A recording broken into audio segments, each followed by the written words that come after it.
Imagine um mundo onde a vida, como a conhecemos, é impossível.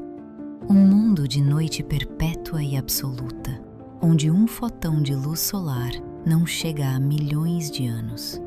Um mundo onde a temperatura da água paira no limiar do congelamento e a pressão atinge o valor esmagador de 388 atmosferas.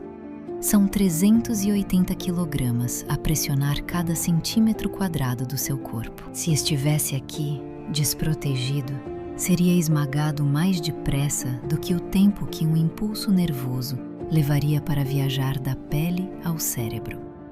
O seu corpo seria reduzido a uma massa de matéria orgânica numa fração de segundo. Estamos no Atlântico Norte. A profundidade, 3.800 metros. O local, o desfiladeiro do Titanic. Aqui, neste silêncio gelado, repousa o objeto mais famoso, mais luxuoso e mais trágico alguma vez criado por mãos humanas. O Titanic. Durante 110 anos, pensámos que sabíamos tudo. Vimos filmes premiados, lemos milhares de livros, examinamos as fotografias granuladas a preto e branco de 1912 e as imagens turvas e esverdeadas captadas através das minúsculas escotilhas dos submersíveis soviéticos Mir e do americano Alvin.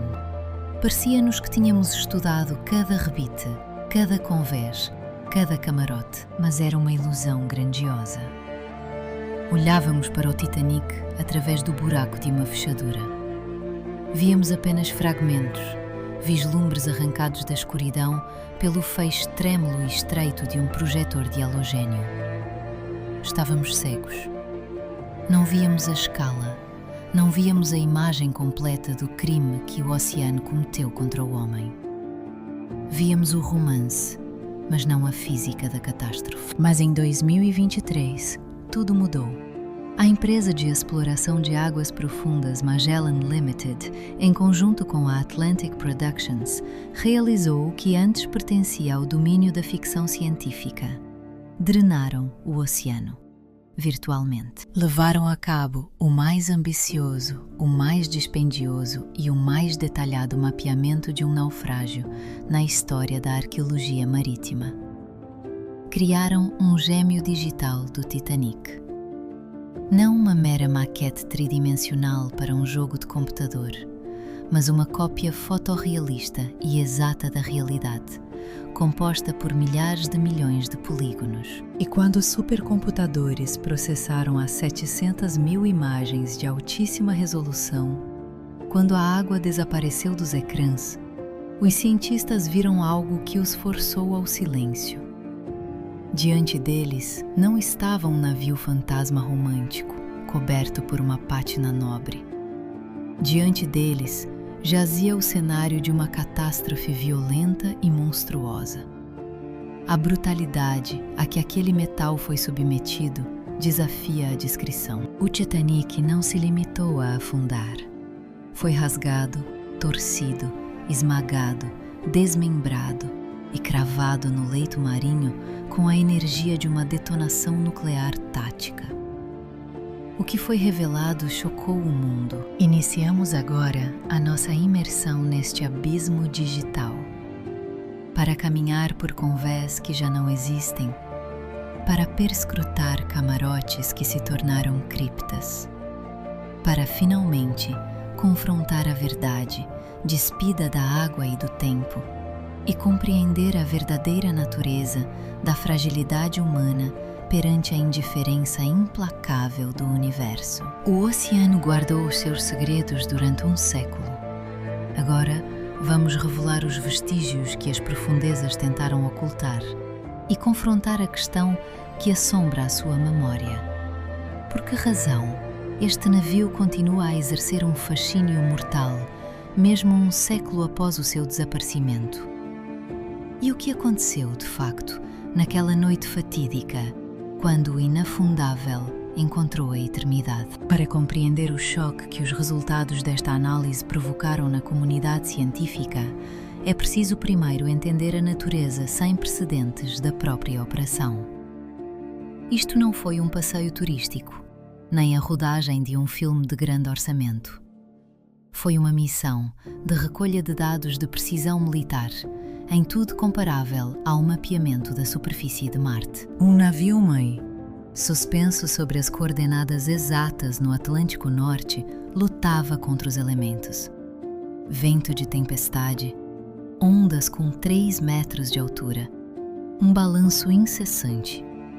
Foi neste cenário adverso que 2 robôs de profundidade, veículos operados remotamente, mergulharam na escuridão.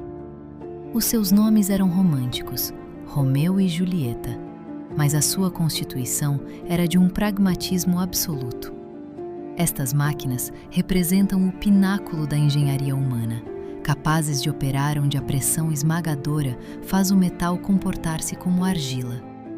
Ligados ao navio por cabos de fibra ótica com 4 quilômetros de extensão, transmitiam um fluxo constante de dados em tempo real. A tarefa era simultaneamente ambiciosa e aterradora. Mapear não apenas a icônica proa, mas todo o gigantesco campo de destroços, uma área com mais de 5 quilômetros quadrados. Cada centímetro de lodo, cada fragmento de carvão, cada prato estilhaçado. Durante 6 semanas, os robôs trabalharam incansavelmente. 200 horas submersos na escuridão abissal. Moviam-se numa grelha rigorosamente definida, como ceifeiras metódicas num campo silencioso, sobrepondo cada passagem para garantir que não restaria um único ponto cego. Pairavam sobre o metal corroído, a uma altitude de meros metros, correndo o risco constante de se emaranharem em cabos e destroços retorcidos. A cada poucos segundos, capturavam uma imagem. O resultado? 700.000 fotografias em resolução 4K. 16 terabytes de dados brutos.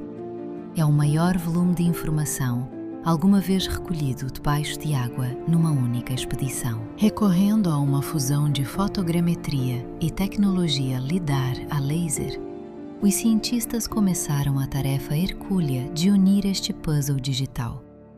Algoritmos complexos analisaram o paralaxe, as sombras, as texturas, construindo volume e profundidade.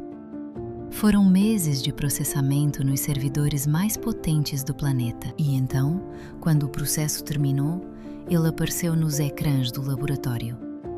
O Titanic, inteiro, pela primeira vez, sem água, sem escuridão, banhado apenas pela fria e pálida luz da verdade. Era possível girá-lo em qualquer eixo.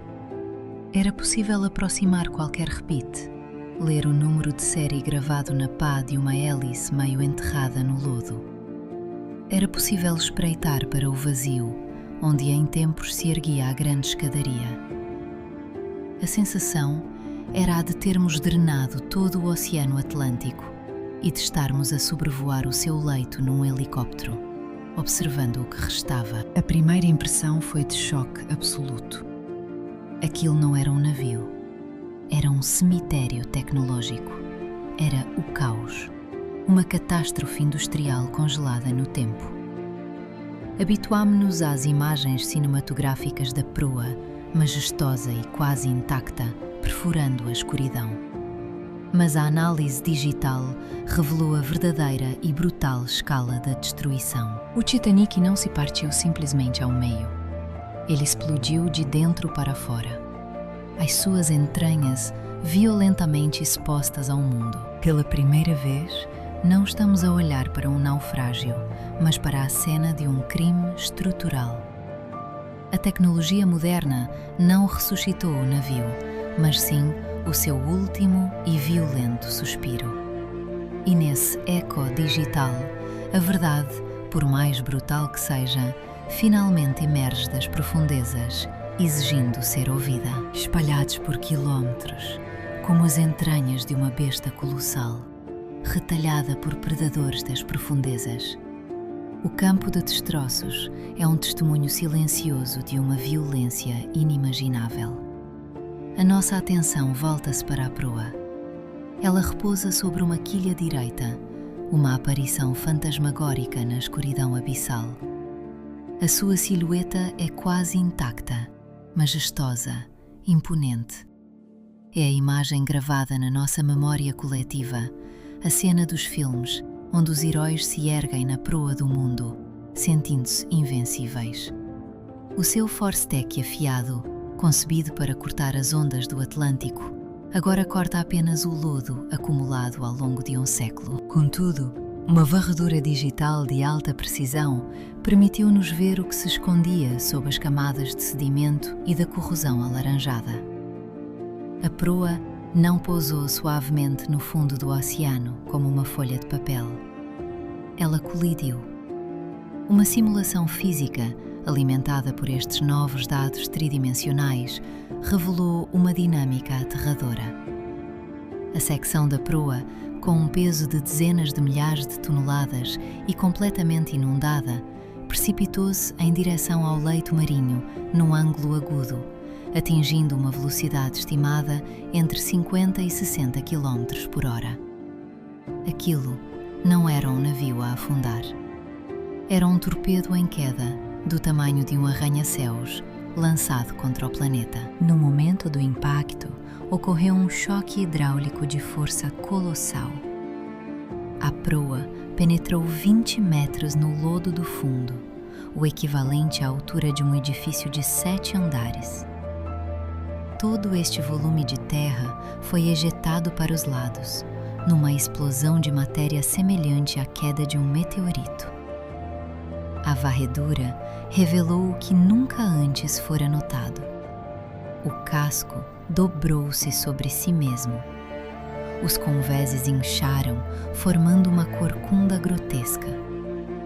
As chapas do casco, na zona do impacto, dilataram-se para o exterior, incapazes de suportar a pressão da água e a inércia da sua própria massa. O aço, antes considerado o auge da engenharia, comportou-se como folha de alumínio. Mas o mais terrível e quase místico é o que vemos no castelo da proa: as âncoras. Elas ainda lá estão, suspensas nos seus escovens, enormes, negras, símbolos inúteis de esperança e segurança. E as correntes, os elos das amarras, cada um pesando mais de 100 kg, estão esticados sobre o convés, tensos como as cordas de um instrumento. Um testemunho mudo da força descomunal que atuou sobre o navio durante o seu mergulho final. A tecnologia permite-nos examinar em detalhe o convés dos botes. Ele colapsou. O revestimento de madeira, de teca e pinho foi completamente consumido por bactérias de águas profundas ao longo das décadas. Resta apenas a estrutura de aço, nua, semelhante às costelas de um esqueleto. Vemos a escotilha aberta do porão número 1. Vemos as gruas, congeladas num grito mudo contra o tempo.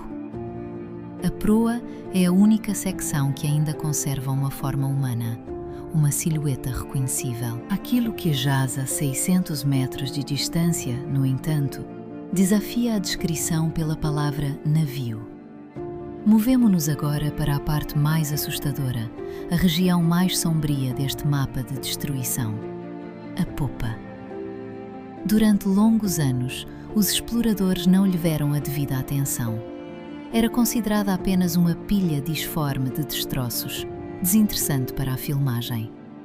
Mas é precisamente a popa que guarda o segredo dos últimos e mais terríveis minutos da vida de centenas de passageiros. A digitalização tridimensional da secção da popa provocou nos engenheiros navais uma sensação de náusea. Isto não é um navio. É um pedaço de aço contorcido, prensado e retorcido, que parece ter passado por um triturador gigante ou pelo moedor de carne dos deuses. Por que existe uma diferença tão drástica? Porque está a proa relativamente inteira, enquanto a popa foi obliterada até se tornar irreconhecível. O gêmeo digital deu-nos a resposta. A resposta reside na física dos gases. Quando o Titanic se partiu à superfície, A proa, já pesada, encheu-se de água quase instantaneamente. Tornou-se hidrodinâmica, mergulhando de forma relativamente estável. A popa, no entanto, viveu um destino muito diferente. Grandes bolsas de ar ficaram presas nos seus compartimentos inferiores. Enquanto descia caoticamente, girando sobre si mesma, a pressão externa da água aumentava de forma exponencial. O ar no seu interior, resistindo a essa compressão, transformou a estrutura num barril de pólvora. A uma profundidade crítica, a integridade do casco cedeu. O resultado não foi uma implosão, mas uma explosão interna e externa simultânea, uma aniquilação estrutural que desintegrou o aço e tudo o que continha. Os destroços não contam apenas a história de um naufrágio, contam a história de duas mortes distintas: a queda digna e terrível de uma catedral de aço e a agonia violenta e incompreensível da sua outra metade. No silêncio do abismo, o navio já não é um símbolo da arrogância humana, mas um monumento à indiferença das leis da física, que não se curvam perante sonhos ou ambições. É um lembrete perpétuo de que, perante as forças da natureza, toda a nossa força é, e sempre será, frágil. A popa, agora um monstro de aço inundado, tornara-se pesada, densa. Mergulhou em direção ao fundo não como um destroço, mas como um planador macabro, cortando a água escura com uma estranha e silenciosa graça. Por um breve instante, a física ofereceu um momento de equilíbrio precário. A pressão no seu interior e a força esmagadora do oceano no exterior igualaram-se. De jantar, agora vazios e escuros. As de jantar, agora vazios e escuros. As centenas de cabinas da terceira classe, as câmaras frigoríficas e a colossal casa das máquinas, com os seus cilindros gigantescos, agora silenciosos. Este ar, a última bolsa de vida do navio, mantinha-a à tona, como uma boia desafiadora. Mas quando o mergulho final começou, esse mesmo ar tornou-se o seu carrasco. À medida que descia, a pressão da água crescia exponencialmente. A 100 metros de profundidade, 10 atmosferas. A 200 metros, 20 atmosferas. Uma força invisível e implacável comprimia o ar retido no interior do casco. As anteparas de aço, projetadas para resistir ao fogo e a colisões, não permitiam que a água entrasse com rapidez suficiente para igualar esta compressão violenta.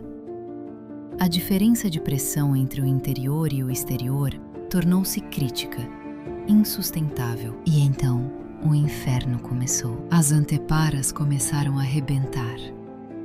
As varreduras de sonar de alta resolução revelam uma verdade aterradora. A popa não estava simplesmente a cair. Estava a ser aniquilada por dentro. As bolsas de ar, comprimidas para além de qualquer limite, detonaram sob a monstruosa pressão da água. As explosões internas rasgaram o casco de aço de dentro para fora. Os convéses foram arrancados das suas cavernas de suporte. O revestimento de aço era arrancado da sua estrutura como se fosse papel, mas a sua agonia estava longe de terminar. A forma da popa, larga e abrupta, não possuía a hidrodinâmica da proa afilada. Em vez de uma descida linear, a sua queda foi caótica, descontrolada. Girava sobre si mesma, num bailado de morte através da coluna de água. As forças hidrodinâmicas, agindo sobre a sua rotação, arrancavam-lhe pedaços. Mastros, guindastes de carga, tubos de ventilação, as próprias hélices. Tudo era violentamente arrancado, criando uma chuva de metal que descia em espiral para o abismo. E por fim, o impacto. A popa colidiu com o leito marinho de forma plana, ainda a girar em torno do seu próprio eixo. A sua velocidade de queda, devido à sua forma, foi superior à da proa. o golpe foi de tal magnitude que o casco foi esmagado, a sua altura reduzida para metade num único e violento instante. Os convéses colapsaram uns sobre os outros, como as folhas de um mil-folhas macabro, comprimindo tudo o que existia entre eles. A análise moderna revela esta estrutura folhada da morte.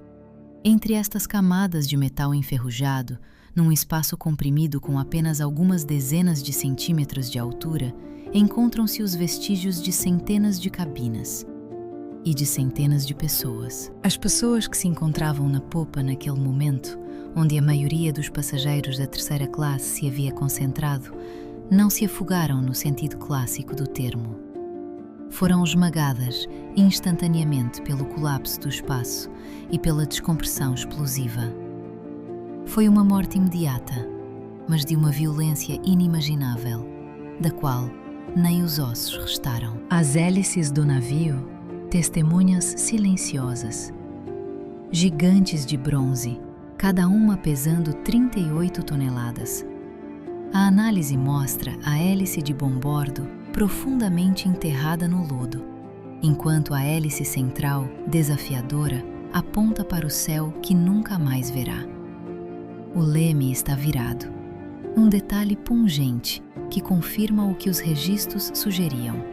Eles tentaram manobrar até o último momento, numa última e desesperada tentativa de enganar o destino. Entre a proa e a popa, estende-se uma zona conhecida como o Campo de Destroços. Uma área de 5 km², o tamanho de uma pequena cidade, onde outrora, nos mapas de sonar de baixa frequência, havia apenas uma mancha cinzenta e fantasmagórica. Agora, graças a uma resolução milimétrica, podemos ver cada objeto. Podemos, pela primeira vez, realizar um inventário completo da catástrofe. É uma imagem surreal, enlouquecedora. O leito do oceano está semeado de objetos que deveriam pertencer a outro mundo, um mundo de calor e vida.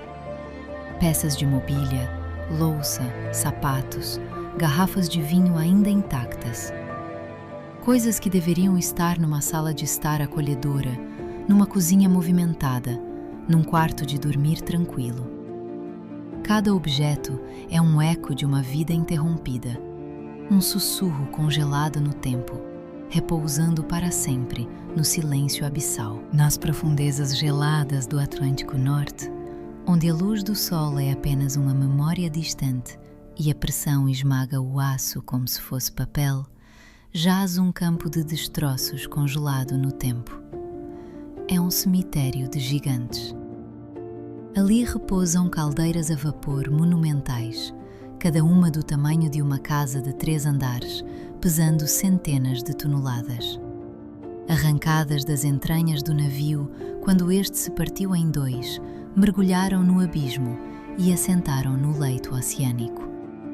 Agora parecem baleias colossais adormecidas, negras, redondas e eternamente silenciosas. Não muito longe, uma cena de desordem espectral.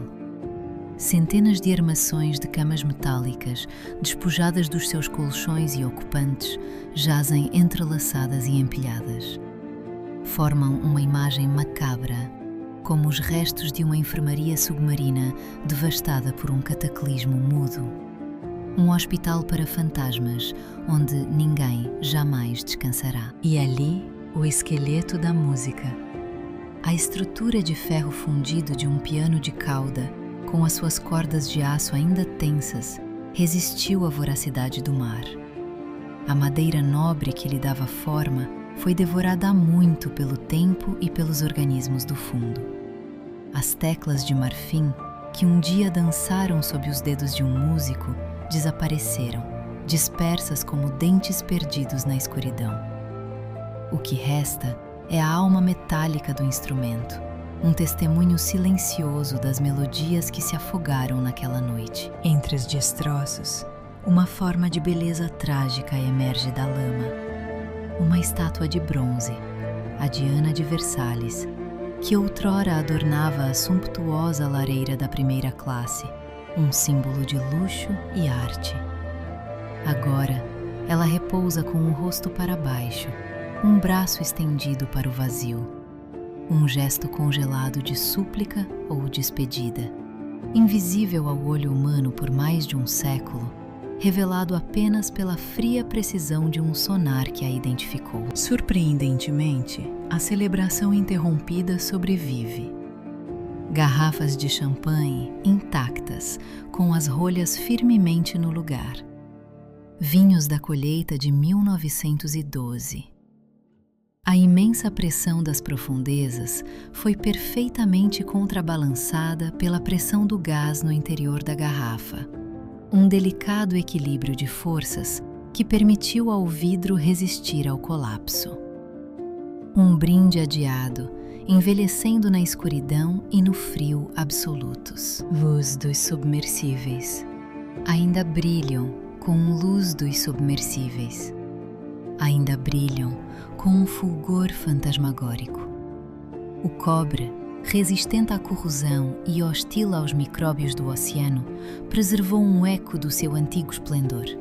Uma lembrança da azáfama que um dia serviu à elite mundial. Mas são os objetos pessoais que contam a história mais íntima e assustadora.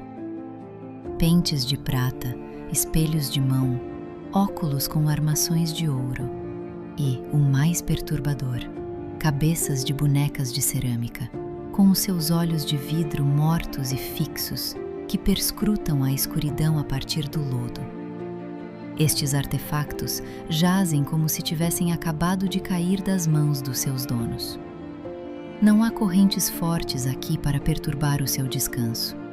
É uma natureza morta da catástrofe, perfeitamente preservada. A tecnologia moderna permite-nos ver ainda mais fundo, revelando o conteúdo de malas de viagem cujos corpos de couro e tecido se renderam à decomposição. A roupa desapareceu, mas os botões, as fivelas e os botões de punho permanecem, dispostos no leito marinho com a forma exata de uma camisa dobrada ou de um vestido arrumado. O fantasma de uma peça de roupa. O fantasma de uma pessoa. Contudo, há uma descoberta que silenciou até os oceanógrafos mais experientes e fez chorar os técnicos que processavam os dados. Entre o metal retorcido e a lama cinzenta, o sonar destacou pares de sapatos. Botas de couro de cavalheiro, elegantes sapatos de senhora com salto, botas de trabalho grosseiras dos foguistas e o mais comovente de tudo, minúsculos sapatinhos de criança. Eles jazem em pares, lado a lado, apontando na mesma direção. A explicação é tão científica quanto desoladora. A esta profundidade, num ambiente quimicamente agressivo e insaturado em carbonato de cálcio, o corpo humano não consegue sobreviver. O cálcio dos ossos dissolve-se lentamente na água do mar sob a pressão esmagadora. A carne é consumida. Em poucos anos, os corpos desapareceram, reclamados pelo oceano. Mas o couro, curtido com taninos durante o seu fabrico, é resistente à água e aos micróbios que tudo consomem. Estes pares de sapatos são tudo o que resta das pessoas. São os seus marcadores de sepultura não oficiais.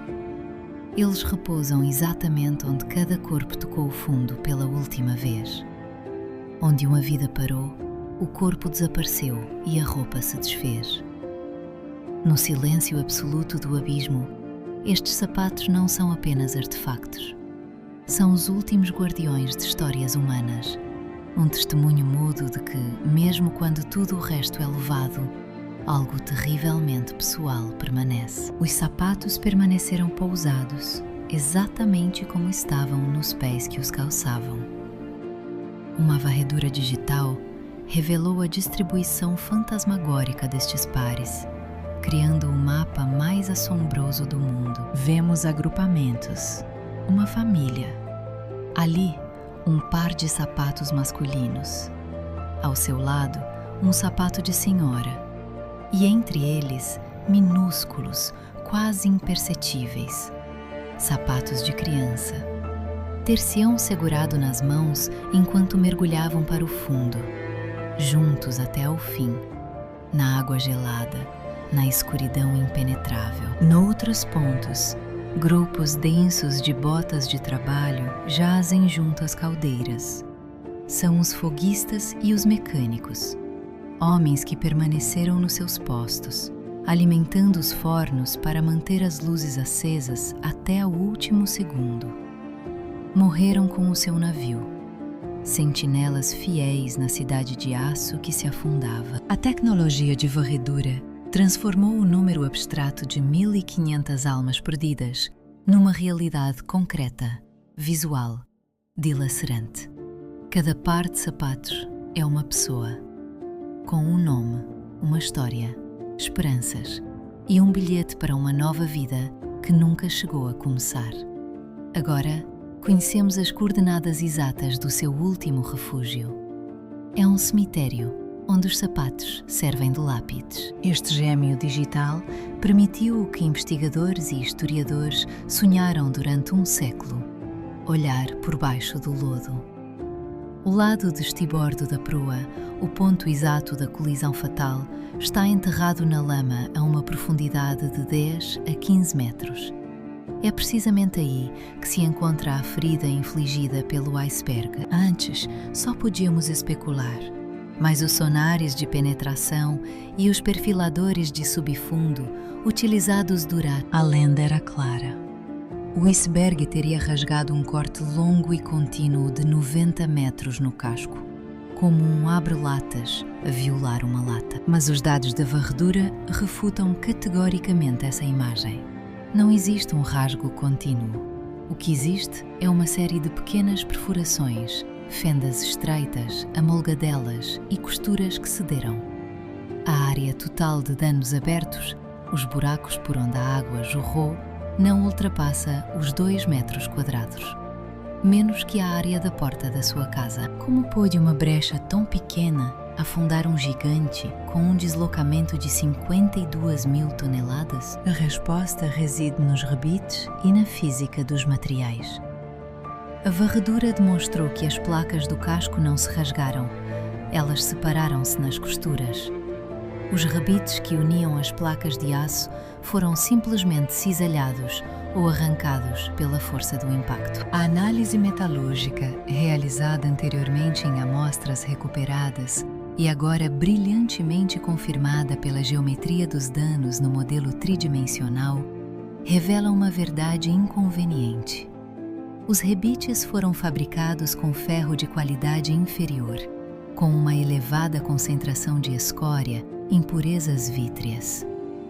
No abraço gelado do Atlântico, tornaram-se quebradiços como vidro. Quando o iceberg pressionou o casco, uma pressão de milhares de toneladas, os rebites simplesmente estalaram. As suas cabeças saltaram, disparando como balas.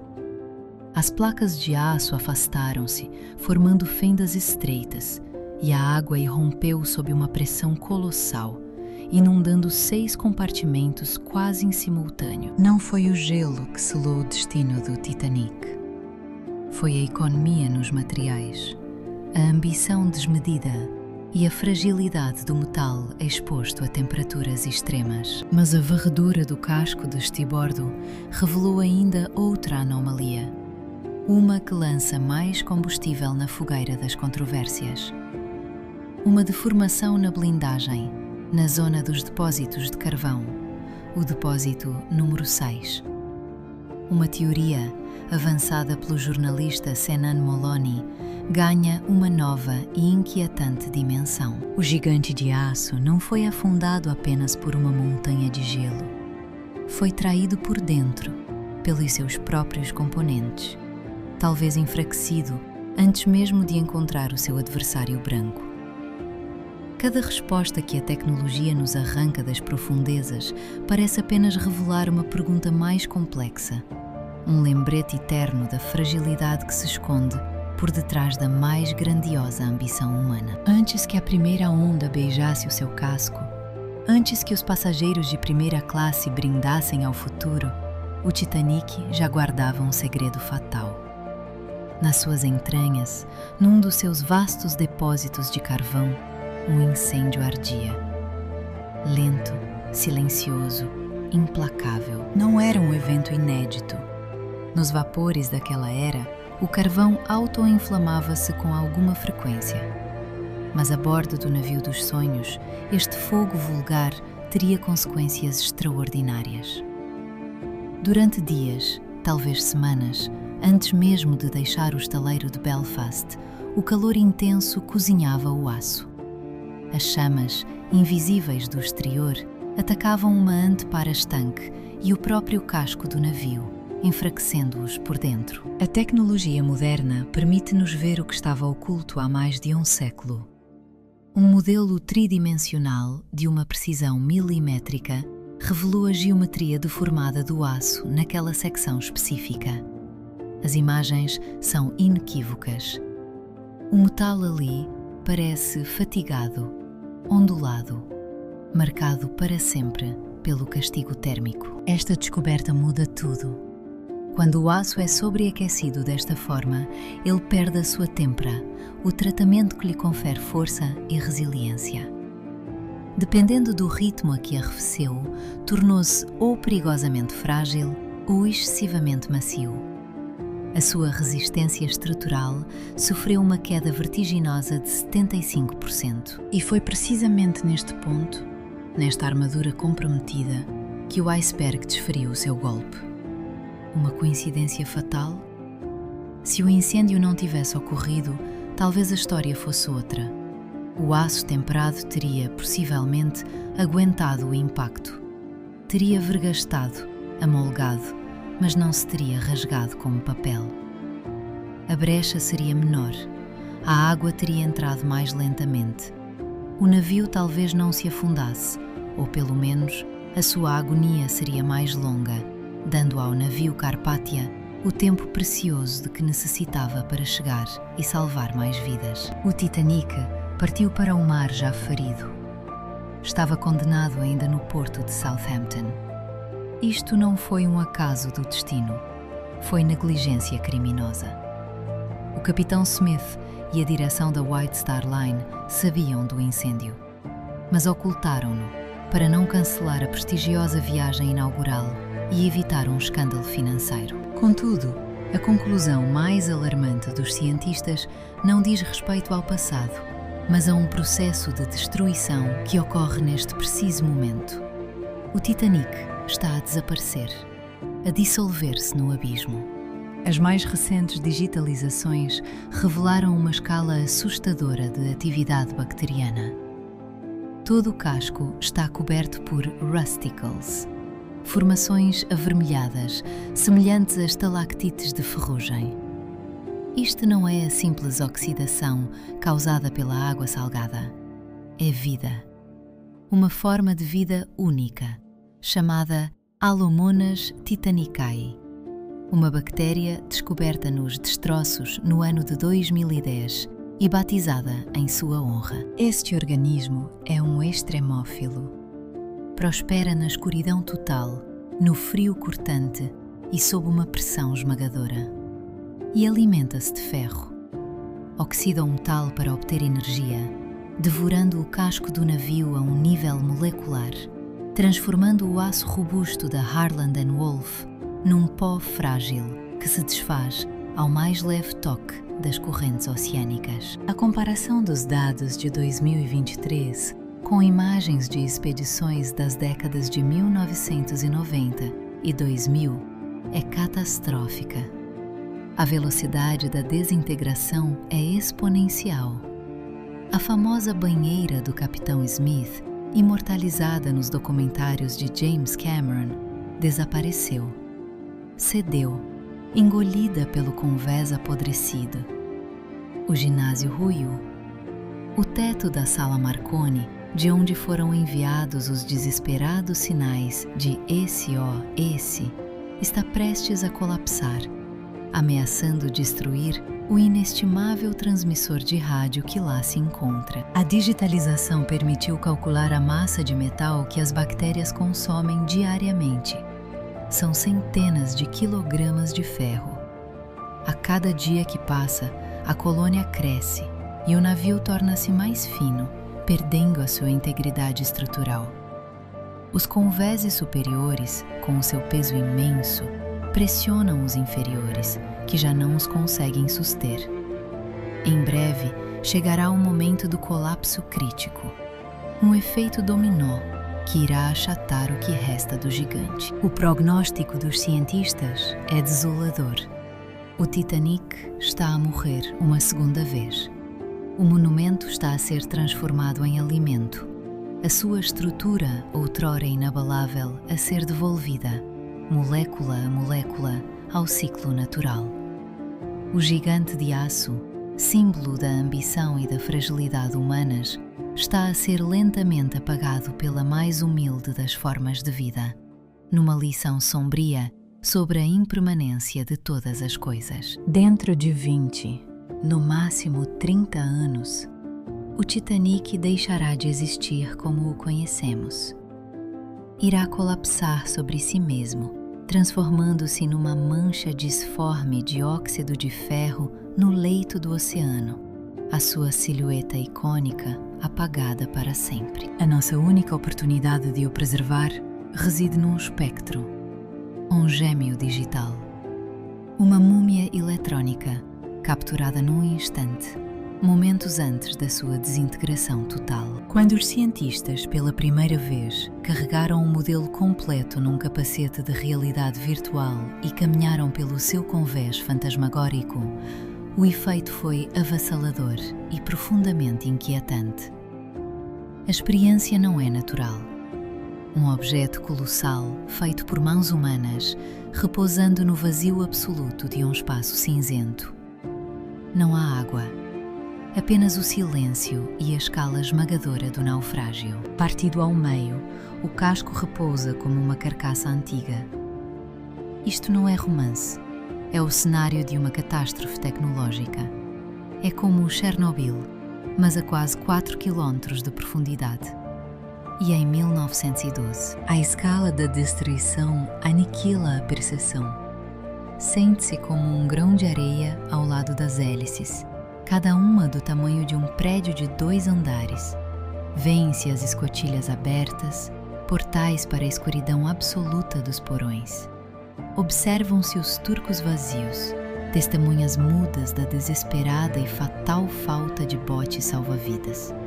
Vê-se a ponte de comando, o local exato onde o capitão Smith permaneceu, aceitando seu destino de afundar com o seu navio. A digitalização removeu o véu romântico do cinema. Apagou a música de Céline Dion. Deixou apenas o aço frio, a morte, os erros de engenharia e a tragédia humana na sua forma mais pura e brutal. Este mapeamento meticuloso revelou anomalias, estranhas colinas e elevações no lodo que rodeia o campo principal de destroços, antes consideradas meros acidentes do relevo marinho. O que se esconde sob elas? Os arqueólogos acreditam que ali se ocultam grandes secções da superestrutura, motores colossais, talvez até a terceira chaminé, que desapareceu sem deixar rasto na noite da tragédia. O lodo conserva melhor do que a água. Num ambiente anaeróbico, sem oxigênio, a decomposição abranda drasticamente. Se pudermos, usando este mapa digital, espreitar sob essa camada de sedimento, poderemos encontrar artefactos perfeitamente preservados. Painéis de madeira com incrustações, tecidos delicados, documentos em pastas de couro, livros que contam histórias agora esquecidas. O modelo tridimensional permite planear escavações pontuais com uma precisão cirúrgica, sem perturbar o resto do local sagrado. Mas devemos fazê-lo? Esta é a maior e mais profunda questão ética. O Titanic é uma vala comum. 1.500 almas encontraram ali o seu descanso final. Temos o direito de perturbar a sua paz em nome da ciência ou da nossa própria curiosidade? Temos o direito de resgatar os seus pertences? Um par de sapatos, repousando lado a lado no fundo do mar, parece sussurrar a resposta: não. Deixem-nos em paz. O Titanic que conhecíamos está a desaparecer. Morre pela segunda vez. A primeira vez foi morto por um iceberg. A segunda está a ser morto pelo tempo e por bactérias devoradoras de metal. Dissolve-se no oceano, regressando à natureza, tornando-se, molécula a molécula, parte do próprio planeta. Mas graças a este projeto, alcançou a imortalidade digital. Este modelo é um monumento à arrogância humana que construiu um navio inafundável e desafiou os céus. Um monumento à tragédia humana e à desigualdade de classes, gravada na sua estrutura dividida. E, finalmente, um monumento ao gênio humano, capaz de, mais de um século depois, resgatar esta história do fundo do oceano, sem sequer molhar as mãos. Os resultados chocaram o mundo com o seu detalhe implacável.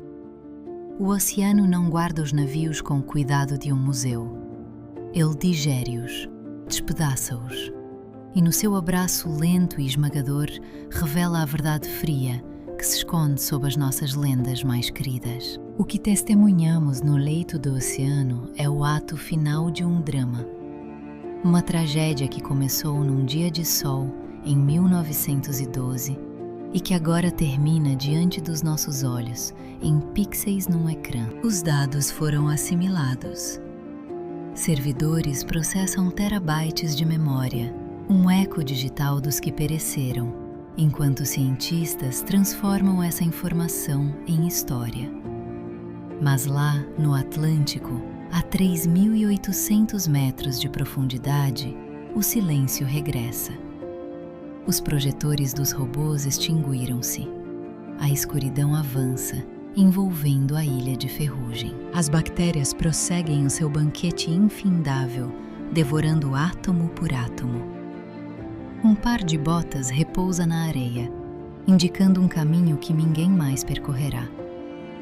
O Titanic prossegue na sua última viagem, uma viagem rumo ao esquecimento. Agora, pelo menos, conhecemos a sua verdadeira face, sem adornos, sem mentiras. Vimos o rosto da morte, e ele é forjado em aço corroído.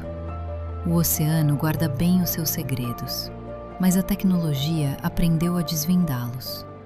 E por vezes, a verdade que emerge das profundezas é mais implacável do que qualquer lenda.